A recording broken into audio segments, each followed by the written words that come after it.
Before we can even begin to think about recording video for any project, we have to think about the exact order that shots are going to be filmed in and how they're going to be shot. That includes framing and camera movement, etc. And so this is where pre-production comes in and is an essential part of your project. So by this point you should have a shot list drawn up of exactly what is involved in the filming of your project. And there are a few things to bear in mind with your shot list. You want to make sure that you have your shots broken down into scenes and then the shots within that scene. So to briefly explain this, the scene is essentially a way of establishing any change in location or time. So here you can see that scene 1 is being shot at a given location, and then perhaps the time changes or the scene changes to a new location, and then we move on to scene 2. And within each of these scenes we have shot 1, 2, 3, 4, 5 as we focus in on different items or change our camera angles for dramatic effect, that kind of thing. We've also got the shot type listed here: close up, long shot, wide shot, etc. And what's useful about this example is that we have a rough estimate of the amount of time that each of these shots will last. So this is all very rough at this point, but it's a great place to move on from. Now at this point you need to put this into some kind of visual context that we can use to actually take to the shoot and line up our shots, and everyone is on the same page and knows what these shots need to look like. And so that's where you really want your storyboard to come in. A storyboard can be templated on anything that allows you to frame the shot, write a description and show the shot number. That's all you really need. The neater the better, because it just keeps everything consistent. But I've seen a wide variety of different designs. You can just do a Google search for storyboard template and you'll see thousands come up. So what would a good storyboard look like? Well, this is a wonderful example, and I've chosen this one specifically because the drawings are nice, but they're not overly elaborate. You'll see a lot of cinematic storyboards where the storyboard artist is employed specifically to do storyboards. It's what they do day in, day out, and they're extremely good at it.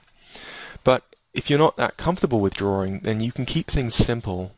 All you need to do is make sure that the message is being conveyed. And so we have the simple shot being drawn here. What's most important is that the frames here correlate perfectly to the original shot list. So here we have 1, 1, which denotes scene 1, shot 1, scene 1, shot 2, shot 3, shot 4, etc. So this should line up exactly with the shot list. Everything that's on the shot list should be in the storyboard. We've also got descriptions of what's happening in the shot. If this doesn't quite convey the image itself, the description should explain what's going on. So here we can see in this one, medium close-up. There's that shot type again. This should completely correlate with the shot list once more. We've also got some arrows to indicate either the direction of the action in the shot or the direction that the camera is moving in. Again, you can have this defined in your shot description here, and you can even include details of sound effects, narration, voice acting, etc. So this is a really nice example.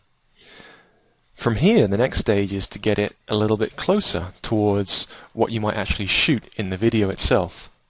But it's a little difficult sometimes to convey what is happening just from the shot list, just from the storyboard, and so the next phase is typically what we call an animatic. And it's essentially taking the timing of these shots, the framing of the shots, and perhaps some sound effects, and producing a very, very simple animation using this imagery. So a wonderful example of this is in the DVD extras for 28 Days Later, and they show an alternate ending. They didn't actually go ahead and film the alternate ending, but they just had it storyboarded, and to bring it to life they created the animatic, and they knew just from looking at the animatic that this wasn't a good way to finish the story, so they went a different route. They didn't film anything, they saved themselves lots of money. So let's take a look at how this could be put together as an animatic for this alternate ending. We'll take a quick look at this.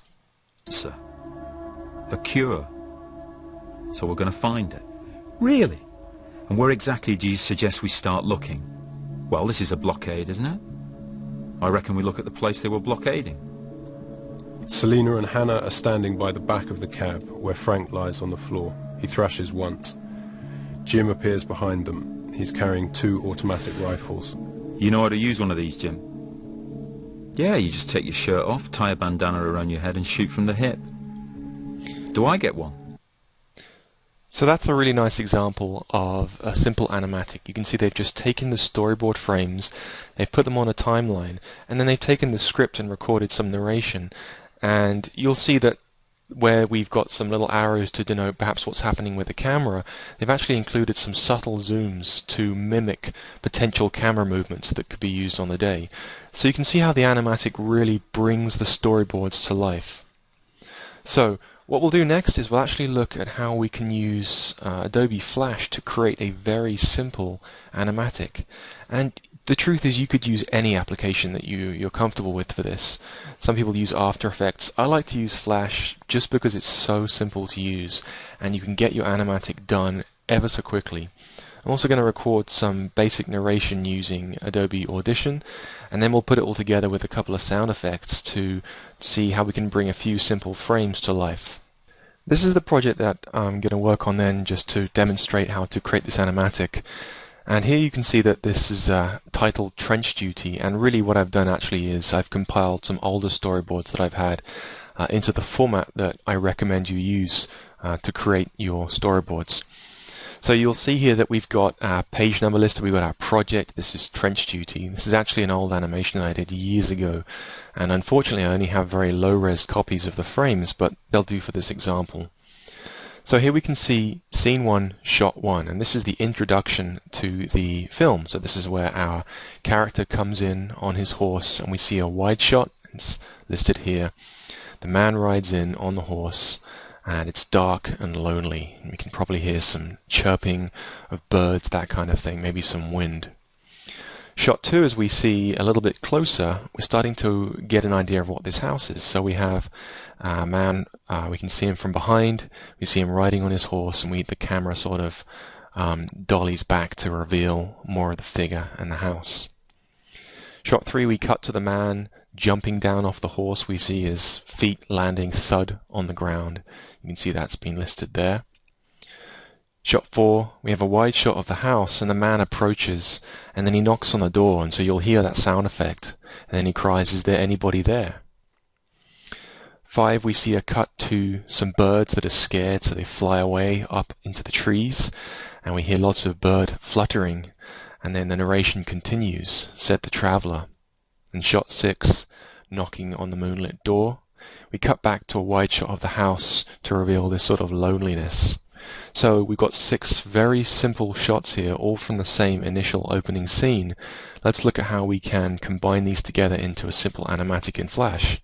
So here we are in Flash, and I have a brand new ActionScript 3 scene.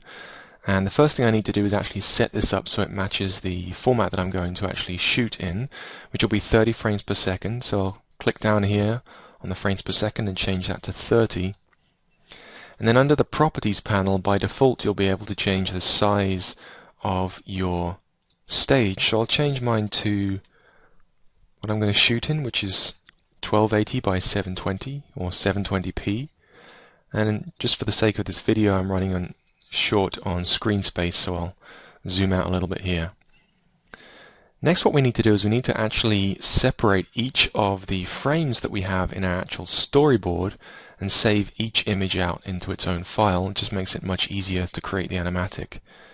And so back in Flash, once I've done that, what I'll do is I'll go to File, Import, Import to Library, and you'll see how I've named these files by the scene and shot number, so 11, 12, 13, etc.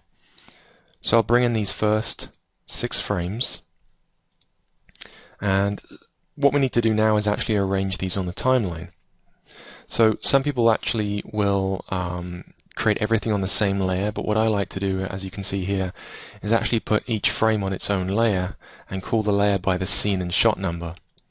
So with 11 here, I'm going to just drag in my first image, and with my transform tool here, free transform. I can just move this into place and then just scale it up. So I'll hold down Shift to constrain the proportions and keep that there. Next, you need to decide the duration of the shot, and to begin with, this is going to be really difficult to do unless you've really thought about it in your shot breakdown. So what I recommend doing is just bringing them in for maybe 2 seconds. So at 60 frames, that's going to be 2 seconds. Let's just hit F5 to insert empty frames, and then you'll see that that now exists on the timeline if I hit enter for 2 seconds. So next I can bring in my second shot, which is going to be 1, 2, and then from here I'm going to click on the next available frame and hit F6 to create an empty keyframe, and then bring in 1, 2. And I'll do this for each of my frames to start with just 2 seconds per frame. So I'll go ahead and do that, and then we'll come back when this is all laid out. Okay, so I've completed that for all 6 frames, and you can see if I scrub the timeline here, each one is 2 seconds long. And then if I test this, we'll get an idea of how it plays back, so I can either hit enter or control enter to do a preview. Knocks on the door, birds fly away, and then we are left looking at the house. So obviously that went way too quickly, and it's going to be up to you to decide how much to put into each of these shots to help build up dramatic effect. Some shots can go fast naturally, some shots you need to sort of linger out. So to do this, it's really relatively easy. You want to make sure that you shift each of your layers proportionally. So if I add frames to the first shot, then I want those frames to push these other shots out.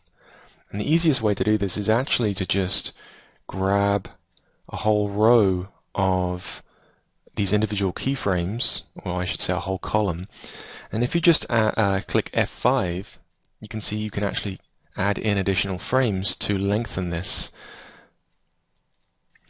What's cool is that you can actually remove frames as well by doing Shift F5. If you do that, they go in the other direction. So you can change the length of each shot quite intuitively, and you can kind of play it back, imagine the action happening on the screen, and see what that feels like. So maybe I'll just add in some more here, and I'll make this maybe 90 frames or so. Enter. So it's still a little quick, but hopefully you get the idea from that. Again, this next shot will come down here, and we'll just F5 to increase this. Oops. I don't want to pick up the frame below because I don't want to affect that frame. So F5, and then we'll see how this plays back.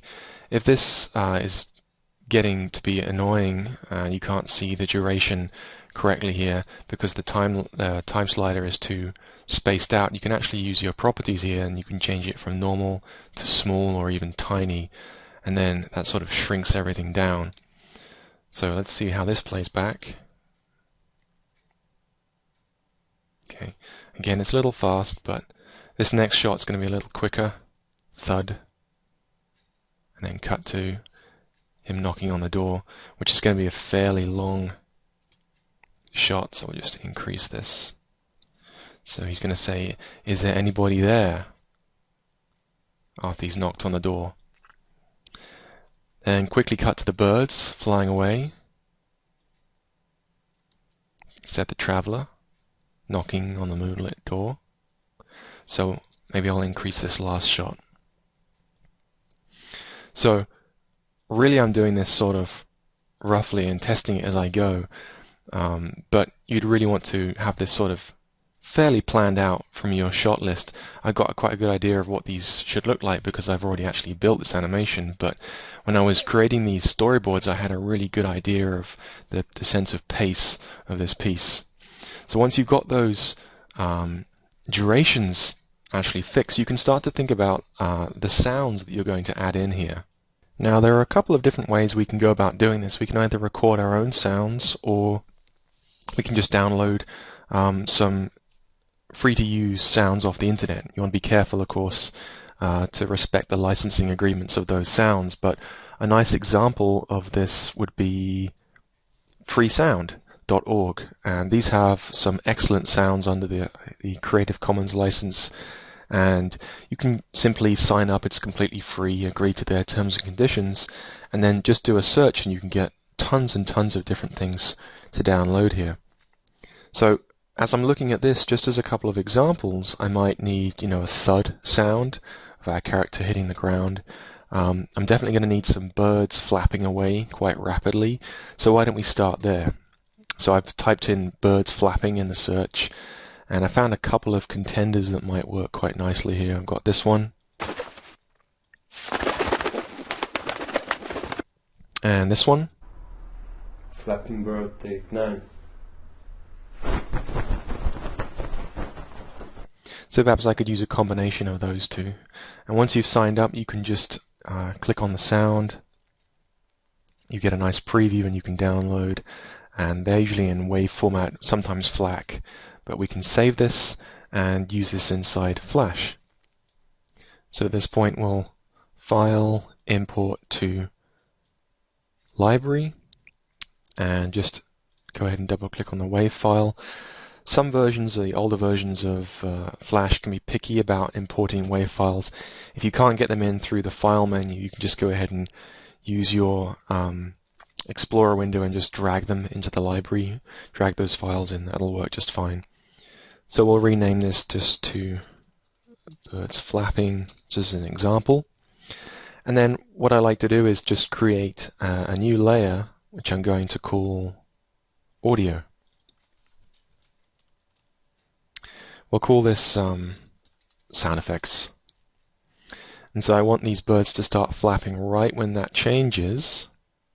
So I'll go ahead and click here, F6 to insert a new keyframe, and then with that layer selected, just drag the sound effect into the timeline.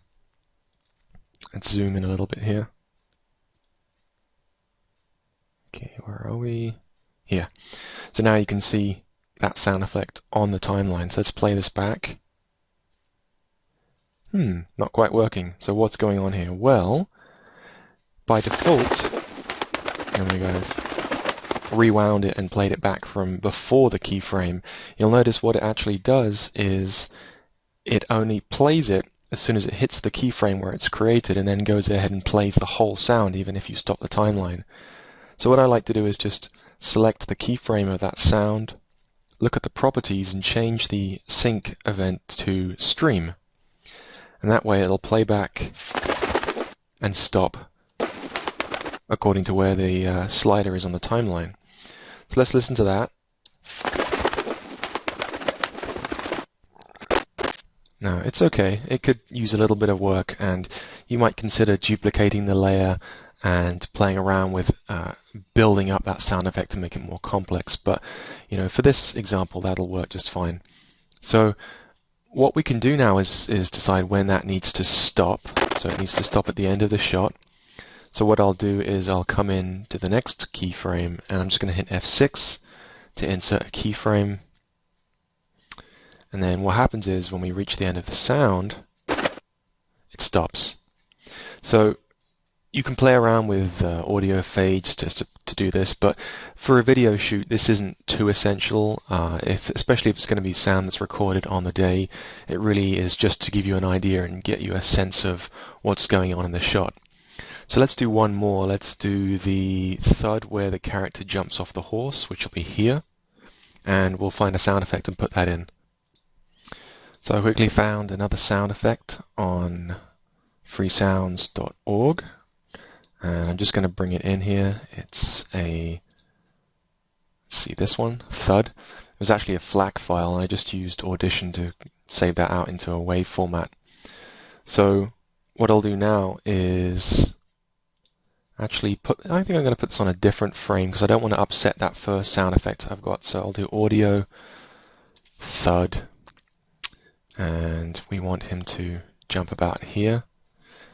F6 to enter the keyframe, we'll call this thud, and just like before, bring that in. You can hear that.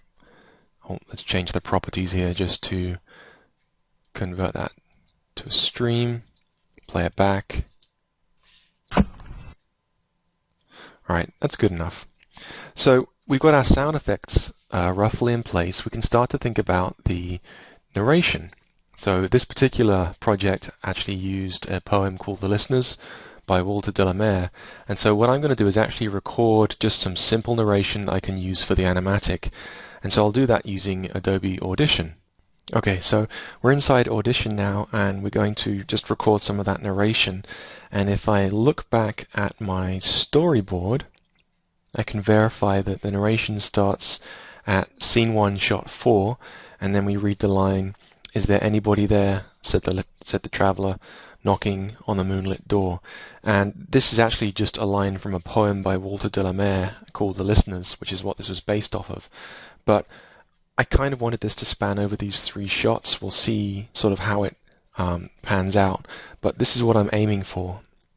So the first thing we need to do inside Audition is to go to a new audio file, and when it comes to sample rate, if you're using Flash, make it easier on yourself and use 44/100 as the sample rate. If you use 48, it tends to not gel nicely with Flash and you sound like you've got a very, very deep voice, and it's very, very strange. So bit depth can just be 16. We don't want it to be on float. And I'll call this 1/4 narration because that's the shot number that it happens on. Then you want to check your preferences and check your audio hardware and make sure that you've got the correct microphone selected here for your output and input. So click OK. And then I'm just going to click record and start talking then. "Is there anybody there?" said the traveller, knocking on the moonlit door. So you can see we've got that recorded, and we can just play it back with space. "Is there anybody there?" said the traveller, knocking on the moonlit door. So what I might want to do is just select the region before and the region after, and then just delete that out with the delete key to cut this down to what I actually need. And then I can change the volume or the amplitude of this using this little slider here. Just click and drag to increase that volume. And then, "Is there anybody there?" said the traveller, knocking on the moonlit door. That's a little better. And you can do things like noise reduction and such if you need to, but remember this is just an animatic, so just do what you need to do to get the point across. So at this point I'm going to save this out, and I'm going to do that, 44/100, 16-bit, click OK, and then we'll come back into Flash and import that sound for 1/4 narration. And what I'll probably do at this point is actually, let's just test it to make sure it's correct. "Is there anybody there?" Okay, so I'm going to add a new layer, and I'll call this narration. And let's check where we want this to come in. So I'm going to set my view to tiny. So how's this going to work? The character comes in. We hear the clip-clop, clip-clop as we see him get towards the house. A thud, and then he knocks on the door, and that's the point where he asks, "Is anybody there?" So I'll add in a keyframe here with F6, and then just drag my audio in. And then we'll test this back. "Is there anybody there?" said the traveller, knocking on the moonlit door. So maybe we could push it forward just a little bit. So I'll grab that keyframe and just bring it forward. "Is there anybody there?" said the traveller, knocking on the moonlit door. Okay, so you can see how that pans out, and for this example I think that'll work just fine. Okay, so the last thing that I want to talk about, and one of the main reasons really that I'm using Flash, is how to actually make the camera moves more dynamic in the animatic. So right now our scenes just show the shots really moving from shot to shot, and they're very static. Whereas back in the original storyboard, the shots really were that much more dramatic. You can see that the arrow dictates that this should have a shaky camera or a pan in to reveal our character here. Let's focus on this shot here. I wanted to have the house being framed and then the camera zooms back or dollies back to reveal the character riding in towards the house. Now in Flash you can do this by simply converting your images into symbols and then tweening them and scaling them, but that's kind of a pain.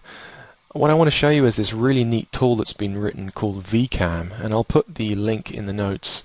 You can just download this file, and what you actually get at the end of it, once you open that file up, is just a little demonstration. It's just a symbol with embedded action script.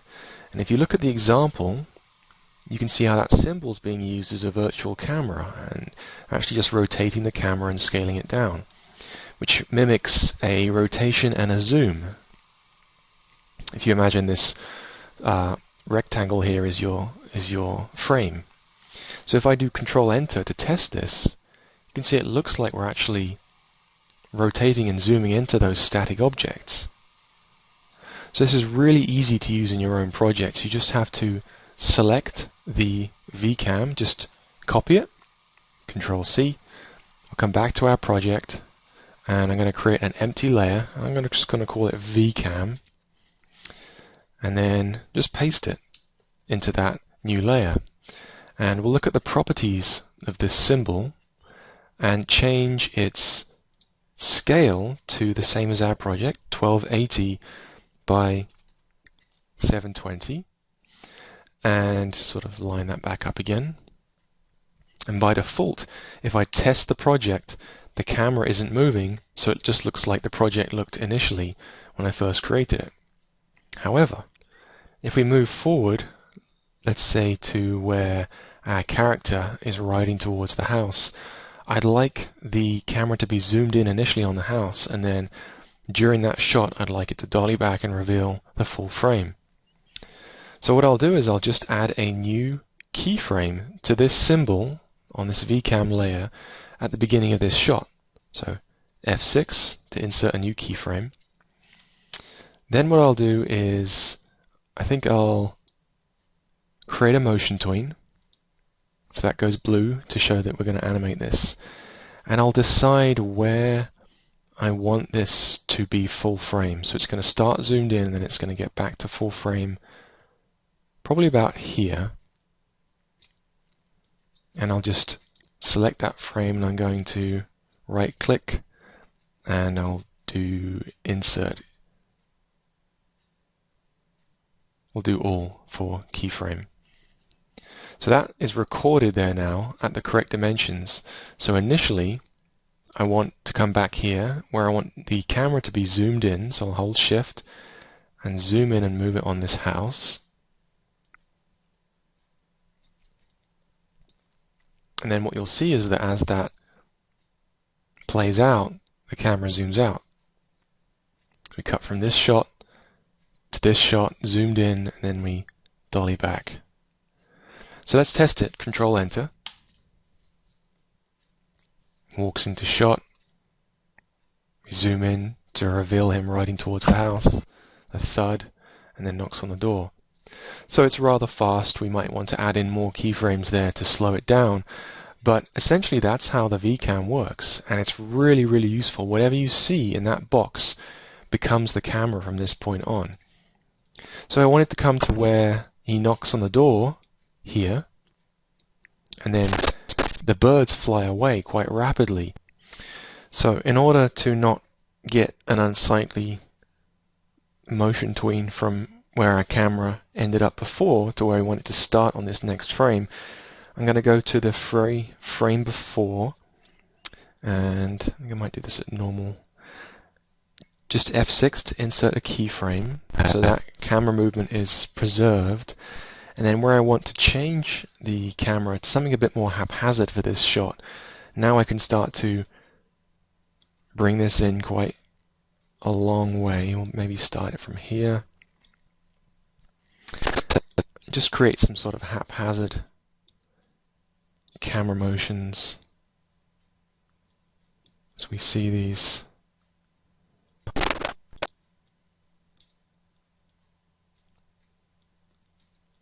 Birds flying away. And then at the very end of the shot, we need to get that camera back where it should be for this shot. So we'll reset the rotation. Let's bring up the window and go to transform and set the rotation back to 0. And then set this size back to where we had it initially, 1280 by 720. And then we can line up this shot, create a keyframe there as well.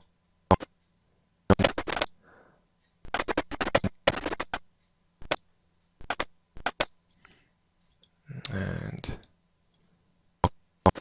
need to get that last camera point preserved. There we go. So we cut from the output camera and this shot here to how the camera's positioned here. So let's test that. Comes in, dolly back, clip clop, thud. "Is there anybody there?" said the traveller, knocking on the moonlit door. So, not exactly a cinematic masterpiece, but it gives you an idea of what you can do with this camera. Literally anywhere you put this box now becomes that moving camera. So we could add so much more to this and make it that much more elaborate, but the truth is the animatic only needs to be as good as it needs to be in order to display the idea. And if you've got a lot of shots to do, then you want to keep things fairly simple. But I recommend adding in sounds, a little bit of narration, and some simple camera moves just to make the animatic a bit more dramatic. The last thing that we need to do then to actually make this viewable by either clients or other people who might be looking at this is to export it. So we can do it a couple of different ways really. First of all, we can actually export this in native SWIFT format, or we can export it to a video format, which is going to be more compatible these days.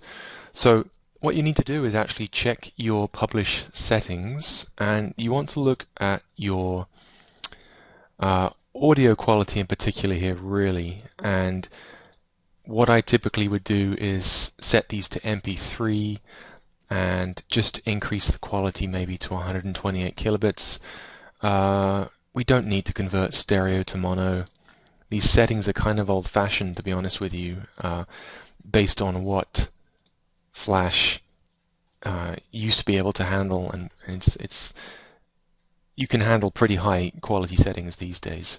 So let's do 128 for both of these, and best, okay, and we don't want to convert that. So increase these settings to your liking, and if you want you can change the JPEG quality, but I wouldn't worry too much about that, and I'll click OK. So if we go to File and Publish, then what's going to happen initially is we'll get this animatic SWIFT file, and it's exactly what we would expect. It's going to play back and give us sound as well. But a lot of people forget to change those sound quality settings. Is there anybody there? And so as soon as the video initially is exported, you get very poor quality sound unless you change those. So that's one way to do it, and one of the benefits of that is you'll notice how small the output file is. In this case it's only 232K, so it's really, really tiny. Another way to do this is actually to export it as a video file. So you've got to be careful when you do this. You go to File, Export, Export Movie, and when I say you have to be careful, really it's because if you don't use the right settings, you can end up with a huge file or a very poor quality file. I found that Windows AVI typically gives you far fewer codecs than you actually have available on your system. So I like to use QuickTime MOV files. and we'll set this up. So you can set your width and height values there. I usually leave these at the default. If you're having problems, you can switch the output to disk instead of memory. But what you really want to concentrate on are the QuickTime settings. And in particular, let's look at the settings for video. And by default it's set to animation, and that just gives you huge files and it's really impractical. So I recommend you use H.264, it's a nice modern codec, and set your frame rate accordingly. So we'll do 30, and keyframes I set to automatic. Depending on the machine you have, you could set it to best or fast to encode. I'm just going to do faster, so I hopefully get the same frame rate that I want. Click OK. And then for audio, I recommend using this MPEG-4 low complexity AAC. 16-bit stereo is fine. Click OK. Don't worry about prepare for streaming unless you really need to. Click OK, and then export. So it's going to go ahead and render this and then eventually compress it into a QuickTime movie. And then when it's finished, you'll get this export is now complete. And we'll take a look at what we've got as a result. We've got this animatic.mov. It's quite a bit larger. It's almost 3 megs there. If we come back here, you can see it's almost 3 megs as opposed to the 200K, but it's going to be more compatible, essentially easier for clients to see. And it gives you exactly the same results if you have your settings correctly set up. So that is essentially 2 ways to export your video. Just make sure that the files you export as are manageable and useful. So that's a very quick rundown of storyboarding and animatics. Thanks for watching.